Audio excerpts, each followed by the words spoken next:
The pull out that I'm going to be making is a U-turn, okay, but there's going to be a box mimicking the motorcycle with a motorcycle in front of the box, and you're going to have 6 feet in between those, a 16-foot width to make your turn, your U-turn, right out of the driveway, come back in, and that's the only parking spot that's at the party or at the dealership, so you got to pull in between 6 feet and make a 90-degree turn, and you've got about, it's probably about 3.5, maybe 4 feet to do so.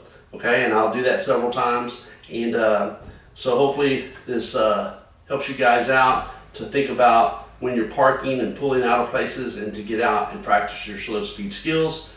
Check it out. I hope you like it. Thanks. Okay, so here's the scenario. You're at a party. You're at a biker rally. Your bike is parked right here. You've got 6 feet right here to turn your bike through.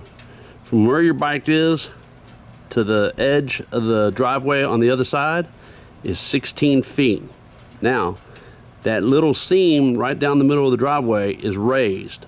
So you've got an offset there. So you have to be careful there. Remember, we're leaving our duck feet in the saddlebags. We're riding like the big boys, okay? So here we go.